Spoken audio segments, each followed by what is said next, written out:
저는 대요리문답 134문 제6계명을 배워보겠습니다. 지난주까지 5계명에 대해서 배웠습니다. 안식일을 지키는 4계명까지의 하나님에 대한 말씀, 그리고 5계명부터는 이제 사람과의 관계 속에서 우리가 마땅히 지켜야 할 그러한 가르침을 주시는데, 부모를 공경하라 그렇게 가르쳐 주셨어요. 부모를 공경하라 라는 말씀을 통해서 하나님께서 정해 주신 관계,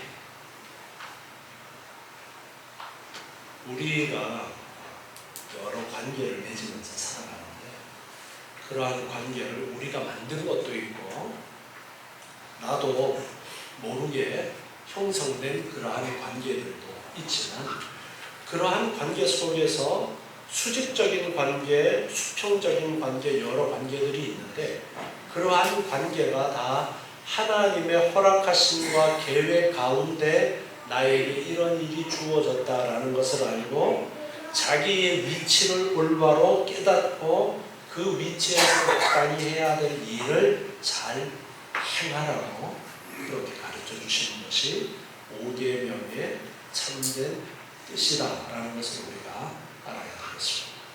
자, 이제 6계명을 보겠습니다. 134문 제6계명은 무엇입니까? 제6계명은 살인하지 말지니라 하신 것입니다.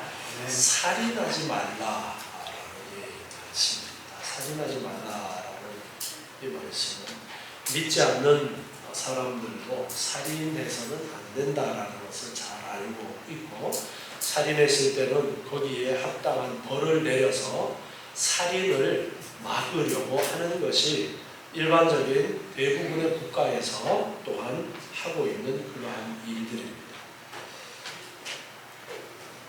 일반적인 형법에서, 우리나라 형법도 그러하고요, 살인을 저질렀을 때는 얼마의 벌을 준다라는 그러한 내용이 있습니다. 그러한 내용이 있는데, 이러한 내용을 왜 만들게 되었는가라는 것을 우리가 생각을 좀 해봅니다. 형벌을 만드는 것은 그 사람이 지은 죄에 대한 마땅한 대가를 치르도록 하기 위한 것이다라고 그렇게 생각을 할 수 있는데, 그것보다는 원래 법을 만드는 것은 그러한 잘못을 저지르지 않도록 하는 데 더 큰 의미가 있습니다.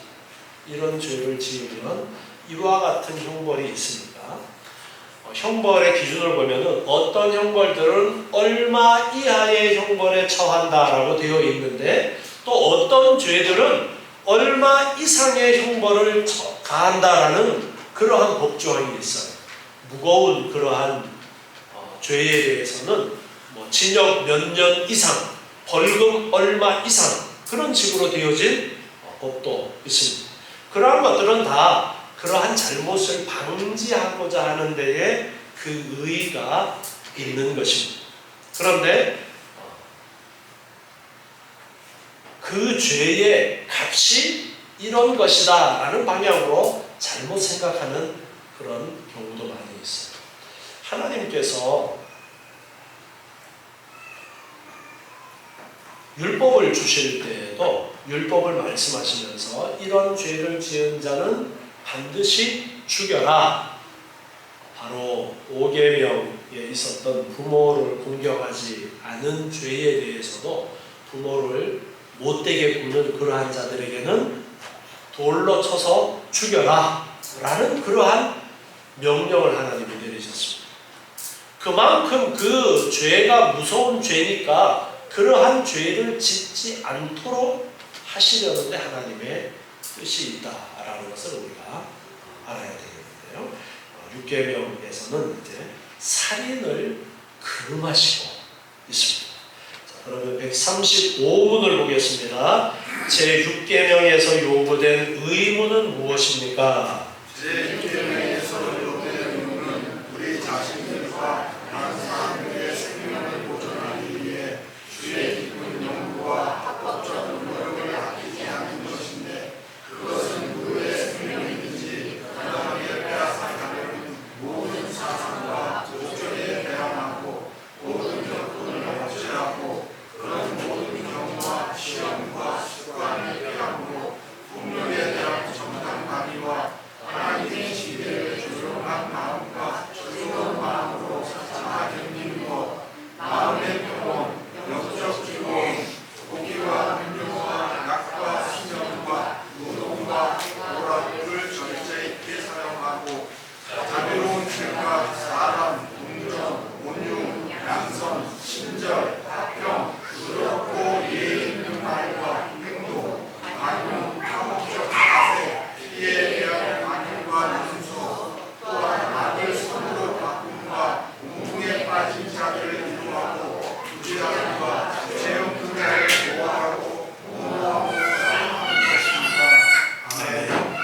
살인하지 말라라는 이 계명에 대해서 우리가 의무라고 말씀하시면서 적극적으로 우리가 이렇게 행하도록 노력해야 된다라는 부분을 지금 가르쳐주고 있어요.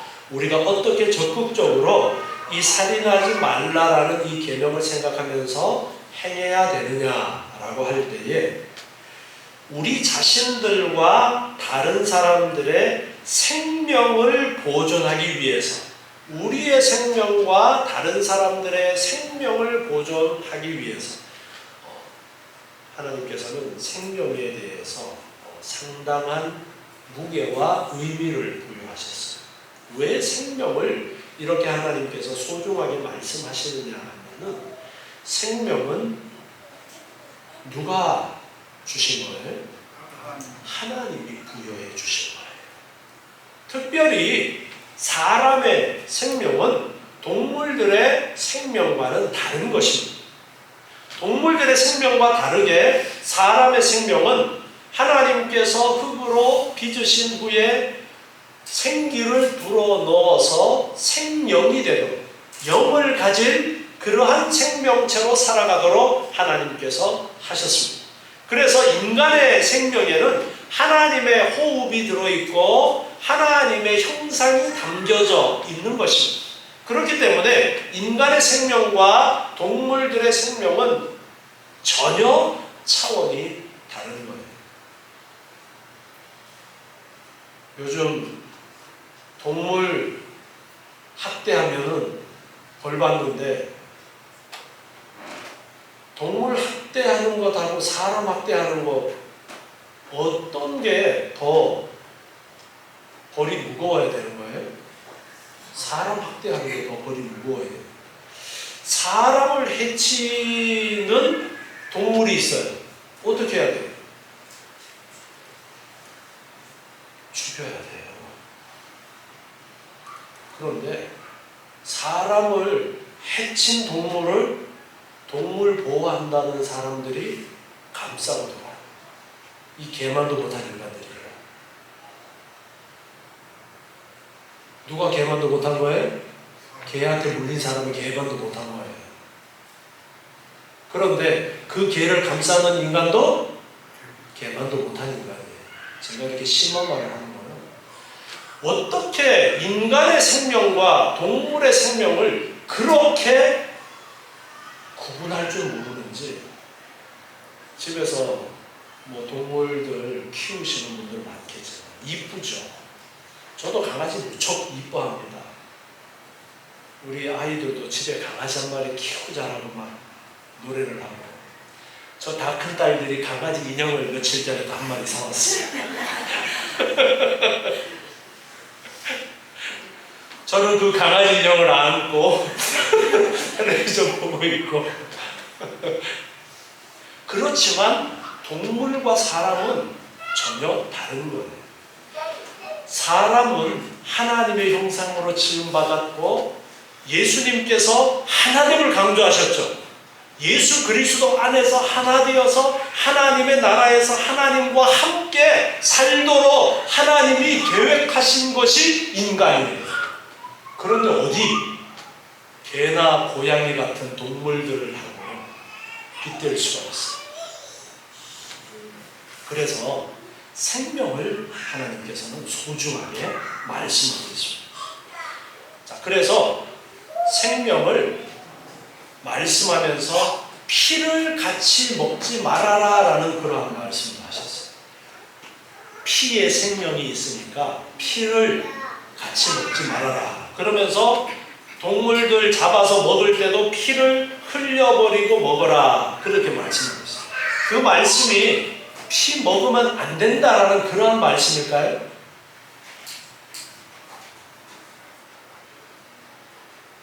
동물 잡을 때 피를 흘리면서 잡는 경우가 있나 하면은 안 흘리고 잡는 경우도 있죠. 그러면 피를 흘리고 잡으면 고기에는 피가 안 남아 있어요? 여러분, 스테이크 피 질질 흐르는 스테이크 맛있다고 먹잖아요. 피를 흘려도 피가 남아 있어요. 그런데 거기는 가르침인 거예요. 피를 생명이라는 의미를 부여해서 생명을 소중하게 여겨라. 그 가르침을 주시기 위해서 그렇게 말씀하신 겁니다. 그래서 다른 사람이나 나의 생명, 그래서 이 부분에서 우리는 자살이라는 것도 살인과 같이 생각을 해야 됩니다. 우리나라 말에도 자살이라는 그 한문의 의미가 무엇입니까? 스스로 살인하는 것. 그렇게 말의 의미가 되어져 있죠. 그래서 내 생명을 소중하게 돌볼 줄 모르는 것도 역시 살인과 같은 그러한 죄가 되어집니다. 그래서 나의 생명과 다른 사람의 생명을 보존하기 위해서 우리가 적극적으로 주의 깊은 연구와 합법적인 노력을 아끼지 아니해야 된다. 그렇게 말씀하고 있습니다.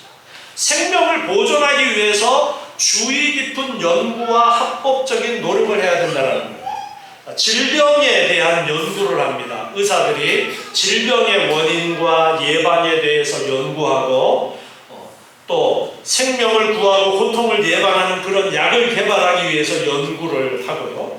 그리고 고속도로 같은 데에서도 사고를 예방하기 위한 그러한 계획들을 세우고 선박들도 암초를 알려주는 그러한 등대를 세우고 하는 그러한 일들이 있습니다. 지진과 화재와 홍수와 같은 그러한 천재지변으로 인한 문제를 미리미리 예방하기 위한 연구도 많이 하고 있습니다.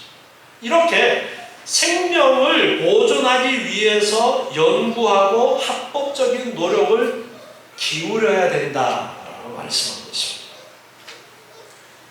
요즘 기업체에서 어떤 일하다가 사고가 나면은 사람이 죽는 경우에는 아주 무거운 벌을 내리도록 그렇게 법을 정해 놓았어요. 그 법이 세밀하게 되어지지 않은 그러한 부분들은 있어서 많은 문제를 야기하지만 생명을 보존하기 위해서 안전을 위해서 더 신중하고 살펴야 된다라는 부분은 우리가 그리스도인들이 반드시 생각해야 될 그러한 부분들이에요. 그래서 항상 안전에 대한 부분을 살피고 또 살필 줄 알아야 됩니다. 옛날에는 지금도 가난한 나라들에서는 일하는 사람들의 안전은 뒷전이고 그저 내 돈만 벌면 되고 그저 하나의 인간을 소모품으로 돈 버는 소모품으로 생각하는 그러한 사람들이 많이 있는데요. 그렇게 되어서는 안 된다라고 합니다. 특히나 우리 그리스도인들은 생명을 소중하게 여겨서 안전을 위해서도 많은 그러한 조치들이 있어야 된다는 것을 말씀하십니다. 신명기 22장 8절 말씀을 보시면요. 신명기 22장 8절 우리 같이 읽어보겠습니다. 내가 새 집을 건축할 때에 지붕에 난간을 만들어 사람으로 떨어지지 않게 하라. 그 피 흐른 죄가 내 집에 돌아갈까 하노라. 아주 세밀하게 말씀을 하신 부분인데요. 집을 지었으면 지붕에 난간을 만들어라는 거예요. 여기 지붕이라는 것은 오늘날 옥상이라고 생각하면 됩니다. 이 지역의 가옥의 형태가 옥상이 있는 그런 형태고 옥상을 지붕이라고 그렇게 지칭합니다. 성경의 지붕이라고 말한 부분이 다 이 옥상 부분을 이야기합니다. 그래서 지붕 위에 사람들이 올라가서 생활하기도 하고 그렇기 때문에 거기에는 반드시 난간을 만들어서 떨어지지 않도록 미리 대비를 하라라고 그렇게 말씀하고 있습니다. 우리나라에도 안전시설을 제대로 하지 않아서 사고가 났을 경우에는 그 사고에 대한 책임을 시설물을 관리하는 자에게 묻는 그러한 경우가 많이 있죠. 그래서 미리 여기는 이런 위험이 있습니다. 조심하세요. 요 알림을 한 글자 적어 놓는 거 하고 안 적어 놓는 거 하고 나중에 사고가 났을 때 책임이 달라지기도 하고 그런 식으로 이제 되어지기도 하는데요. 이렇게 사람의 생명을 위해서 내가 살필 수 있는 대로 최선을 다해서 노력을 하라라고 가르쳐 주신 것이 살인하지 말지니라는 이 가르침 속에 포함되어 있다라는 것입니다. 계속해서 대열이 문답 우리 내용을 한번 보시겠습니다. 그것은 누구의 생명이든지 부당하게 빼앗아 가려는 모든 사상과 목적에 대항하고, 부당하게 생명을 빼앗아 가려는 모든 사상과 목적에 대항하고, 사람의 생명을 부당하게 빼앗아 가는 그러한 것에 대해서 대항해야 된다라고 말씀하고 있습니다.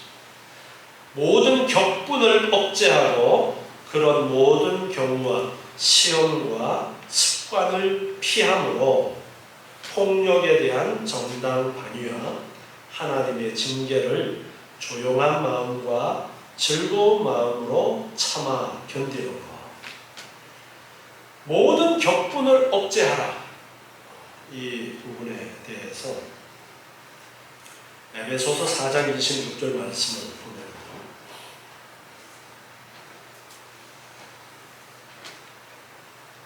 분을 내어도 죄를 짓지 말며 해가 지도록 분을 품지 말고 마귀로 틈을 타지 못하게 하라. 이렇게 말씀하십니다. 우리가 화가 나는 것, 갑자기 화가 치밀어 올라서 확 욱 하고 화가 나는 거, 이거 어쩔 수 없습니다. 나도 모르게 화가 나는 거 어떻게 해요? 그런데 문제는 내가 화가 났네? 내가 인식했으면, 내가 인식 못하는 경우 그냥 화가 그냥 치밀어 올라가지고 그냥 발산해버리는 그러한 성격 급한 사람들도 있지만, 어쨌든 간에 내가 화가 나고 내가 뭔가를 행동을 해버렸어. 그걸 알았을 때 그때라도 멈춰야 되는 거예요. 그래서 해가 지도록 분을 품지 말라. 에베소서 4장에서 그렇게 말씀하고 있습니다. 분을 오래 가지고 있어서는 안 된다는 거예요. 이 분이 오래 가면 결국에는 사람을 상하게 하고 사람을 죽이는 일까지 벌어지게 되었습니다. 우리나라 지금 뉴스 보면은 별것 아닌 것 같다 사람 죽이고 있는 그런 일들이 많이 있죠. 괜히 그냥 멀쩡히 가다가 쳐다봤다고 그냥 사람 때려가지고 죽게 만드는 일도 있고, 운전해 가다가 내 앞에 끼어들었어. 아니 가다가 보면 끼어들 수도 있잖아요. 그런데 그냥 분을 내면서 저 인간이 어디 감히 내 앞에 이런 마음이에요. 아니 끼어들 수도 있지.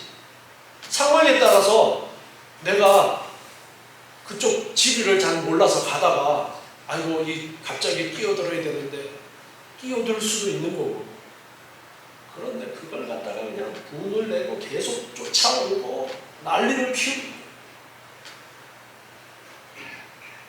여러분은 화나도 절대 그 사람 앞에 앞질러 가가지고 갑자기 브레이크를 확 밟아가지고 이씨 어디 나를 그냥, 그러지 마세요. 요즘 이거 상당히 처벌이 무겁습니다. 이거 조심하셔야 돼요. 그래서 분을 억제를 할 수 있어요.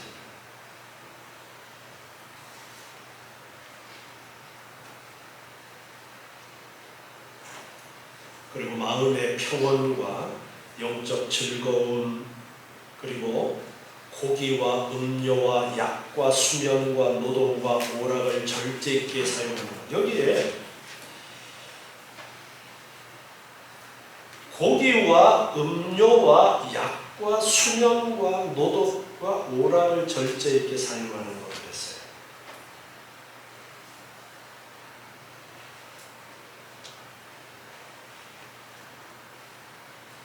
고기도 요즘은 고기가 많이 흔해졌는데 예전에는 고기 먹기가 참 쉽지 않았습니다. 그래서 고기가 맛있지만 고기를 너무 먹으려고 해서도 안 되는 것이었어요. 지금은 뭐 돈만 주면 고기 얼마든지 사 먹을 수 있잖아요. 그런데 고기를 먹는 것도 적당하게 절제가 필요하다는 거예요. 음료를 마시는 거, 가장 우리나라 대한민국에서 엄청나게 음료가 많이 팔리는데 커피. 여러분 커피 좋아하십니까? 네, 커피 좋아하시는 분들도 많이 계실 텐데 커피를 마시는 것도 뭐 얼마든지 자유롭게 마실 수가 있는데 그것도 너무 과하지 않도록 절제라는 것이 필요하다라는 것을 말씀하고 있습니다. 지금 이 웨스트민스터 신앙고백서가 만들어지던 그러한 시기에는 음료라고 했을 때에 이 음료 속에 영국이나 유럽 지역에서는 이제 맥주가 음료입니다. 거기는 물이 좋지 않아서 물 대신에 마시기도 하고 그런데 맥주가 도수가 낮지만 많이 마시면 취할 수가 있죠. 그리고 당시에 이제 영국에 차가 중국이나 스리랑카 그런 곳에서 차가 수입이 됐었어요. 차가 수입이 됐는데 차 가격이 아주 비싸요.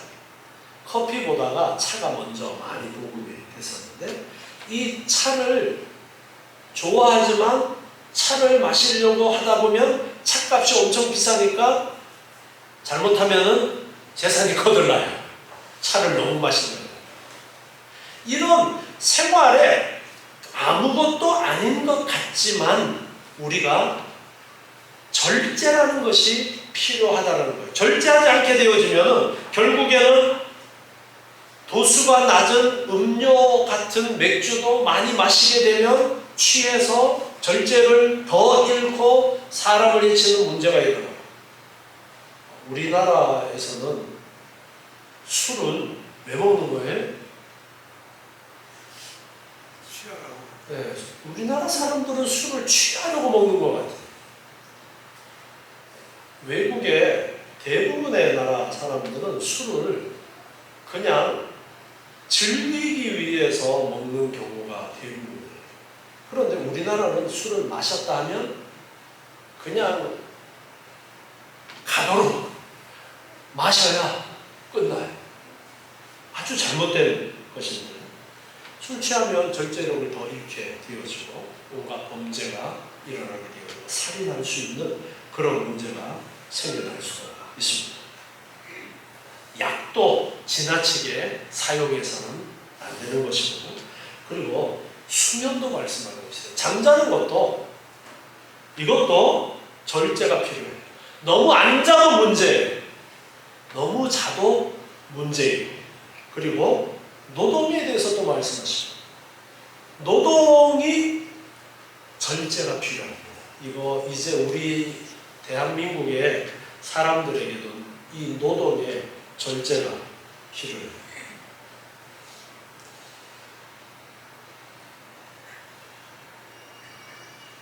일을 하는데 눈 뜨면 일하고 눈 잠들 때까지 일하는 사람들 많죠, 우리나라에. 일도 적당하게. 예전에는 정말 먹고 살기 위해서 그렇게 일하지 않으면 끼니를 해결할 수 없었기 때문에 그렇게 일할 수밖에 없는 상황이어서 몸을 해치면서까지 했지만 지금 우리가 먹고 살 수 있는 형편이 되어졌는데 계속 그렇게 노동이 중독이 되면 안 되는 거예요. 노동을 안 해도 문제지만 너무 중독이 되어도 안 된다는 것을 우리가 생각해야 됩니다. 그리고 오락도 마찬가지고 오락이 얼마든지 즐겁게 즐길 수 있는 거리지만 이것이 지나치게 되어질 때에는 문제가 생깁니다. 고수도 치면 돼요, 안 돼요? 우리나라 법에 고수도 치면 돼요, 안 돼요? 고수도 치면 뭐 잡혀가는 경우도 있어요. 노름한다고.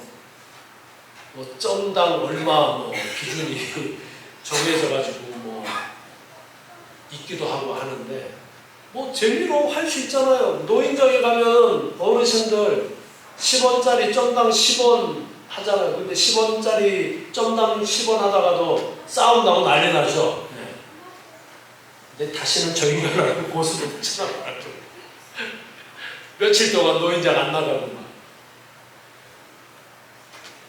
뭐 즐거운 놀이로 할 수 있어요. 그런데 이게 지나치면 문제가 돼요. 무엇이든지 적당해야지 지나치면 문제가 될 수 있어요. 그래서 고수톱 치다가 10원짜리 고수톱 치다가 열받아가지고 농약 타가지고 죽인 일들도 있죠. 네. 얼마나 무서운 일이에요. 그냥 즐겁자고 한 일이 그렇게 되어져요. 그래서 항상 절제를 강조를 하고 있습니다. 절제하지 못하면 사람의 생명을 해할 수도 있고 나의 생명을 해할 수도 있고, 그래서 자비로운 생각을 하고 사랑과 동정과 온유와 양선과 친절과 화평과 부드럽고 예의 있는 말과 행동, 관용, 화목적인 자세, 피해에 대한 관용과 용서, 악을 선으로 갚는 것, 이런 적극적인 노력들이 필요하다는 거예요. 모든 일에 대해서, 악에 대해서도 선으로 갚으려고 하는 이 하나만 생각하면 모든 문제가 커지지 않을 수 있습니다. 우리는 하나님의 사람들로서 이렇게 악을 선으로 갚으려는 그러한 생각을 가진다면 다른 사람을 해하는 그러한 일들은 일어나지 않을 것입니다. 항상 한 번 더 참고 한 번 더 생각을 해야 됩니다. 하나님께서 살인하지 말라고 말씀하신 그 말씀이 우리가 적극적으로 이렇게 노력해야 되는 것이다 라는 것을 기억하세요. 그리고 곤궁에 빠진 자들을 위로하고 구제함과 죄 없는 자를 보호하고 옹호하는 것, 적극적으로 우리가 해야 되는 일들을 말씀하십니다. 구제하고 죄 없는 자를 보호해주고, 사실 굶주림 때문에 큰 범죄가 일어나게 되어지는 그러한 일들도 있습니다. 그래서 그런 사람들이 없는가를 살피고 구제하는 그런 일을 우리가 적극적으로 할 수 있어야 되겠고요. 그리고 죄 없는 자를 보호해 주는 것, 보호해 주는 것. 사실 법이라는 것이 죄 없는 사람을 보호해 주어야 되는데 우리나라도 아직까지도 죄 없는 사람이 법의 보호를 받지 못하는 그러한 일들이 사실 심심찮게 일어나는 경우가 있습니다. 그래서 우리 그리스도인들은 항상 이런 문제들이 있을 때, 알게 되었을 때 도와주어서 적극적으로 이러한 살인하는 일이 일어나지 않도록 그렇게 주의를 해야 할 것입니다. 예수님께서는 친구를 욕하는 것도, 마음의 생각만 하는 것도 살인하는 것이다 라고 그렇게 말씀하면서 우리의 마음이 항상 좀 더 참아서 사랑으로, 용서로 나아갈 수 있어야 된다는 것을 가르쳐 주셨어요. 그래서 우리는 이 살인하지 말라라는 이 말씀에 적극적으로 우리가 해야 되는 것은 사랑하는 마음으로 악을 선으로 갚고 참고 절제해야 되겠다라는 이 가르침을 우리가 잘 생각하면서 살인하지 말라라는 이 말씀을 따라서 우리가 적극적으로 행함으로써 우리 사회, 내가 속해 있는 사회 가운데 살인하는 그런 일이 일어나지 않도록, 사람을 미워하는 일이 일어나지 않도록 우리 더욱더 힘써야 되겠습니다. 기도하겠습니다.